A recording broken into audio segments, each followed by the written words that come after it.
که د ظلمونه پوره نه شوه. سلام او مینه خوږو کتونکو، وخت مو په خیر. د ویډیو د مخه زموږ چینل در سره حتما سبسکرایب کړئ. نن یې پر شونډو همیشنۍ مسکا نه برېښېده، سترګې پړسېدلې او څېره یې مړاوې شوې وه. داسې برېښېده لکه ګل چې د دوبنې لمر ته بهر پاتې شوی وي. زړه یې مات او له ورایه برېښېده چې قدمونه عملتیا نه ورسره کوي. د زخمي پوځي په څېر وچ کلک د خپل وجود د قوت په زور په وړاندې روان و. ما مخامخ نه و لیدلی، البته د ټلویزیون پر هنداره مې بیا لیدلی و. زما کله خبرې نه وې ورسره شوې، خو د هغه غږ مې په بیا اورېدلی و. دا ځل هم ما د هغه څېره د سوشل میډیا په پرده داسې ولیده چې ناببره مې د سر سترګو زړه ته کوزه کړه. د څو شېبو لپاره مې فکر وکړ چې زه هسې یوه ویډیو وه، خو شېبې لا نه وې تېرې چې دا ویډیو مې بیا ځلې وکتله. دا ځل نو ډېره ورته ځیر شوم او له کتلو سره سم مې بې له دې چې نور فکر وکړم، لومړی پر خپله فیسبوک پاڼه او بیا مې پر خپل انسټاګرام خپره کړه. ویډیو د خبریال ویب پاڼې وه او سمدستي مې د خبریال مشر ته ټلیفون وکړ او د همدې ویډیو د خپراوۍ مننه مې ترې وکړه. دا ویډیو د هغه ګڼو افغانانو لپاره یو پیغام و چې زموږ اتلان یې ښکنځل. فکر کوم د اتلانو سره د مینې دا ویډیو چې هر افغان کتلی وي بیا به یې خوله کنځلو ته نه وي جوړه شوې. ما ته عجیبه غوندې ښکاره شوه چې د افغانستان د ملي ټیم کپټان ګلبدین نایب ولې خلکو ښکنځلی و. هغه خو د 2019 د کرکټ په نړیوال جام کې تر بل هر اتل زیاتې منډې جوړې کړې وې او زیات کسان یې سوځولي وو.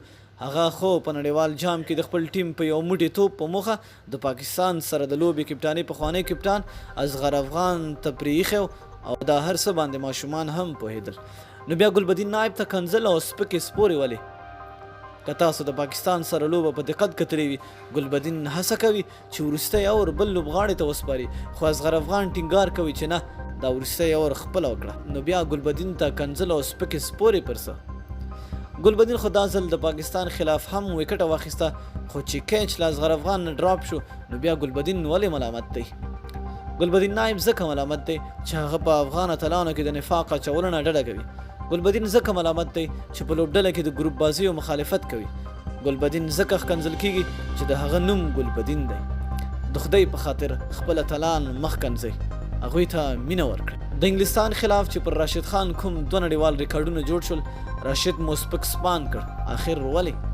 راشد خو د دې هیواد لپاره ګڼې بریاوې راوړي دي، خو نه به کېدل چې لوبغاړي یې سوځولي وای، که نه نو راشد به ولې دا کار کوه؟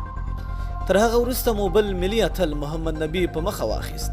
ښکنځلې سپکې سپورې مو ورته وکړې او ان تر دې چې نبي مو په دې مجبوره کړ چې ځان له تاسو سره سم کړي او د ښکنځلو ځواب په ښکنځلو درکړي.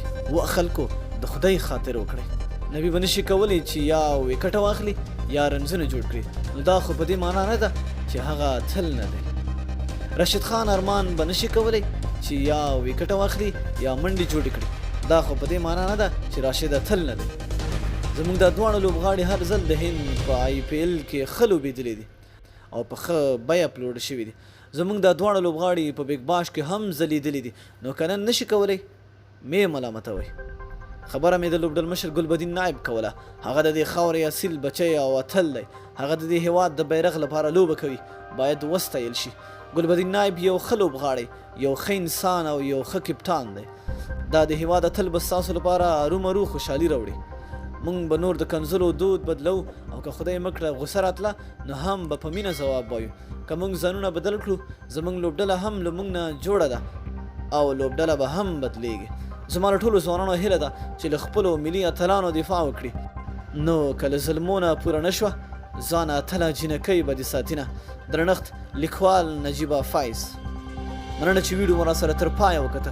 د لا نورو ښکلو مطالبو لپاره زموږ چینل در سره حتما سبسکرایب کولی شئ. تر بلې ویډیو د لوی الله په امان.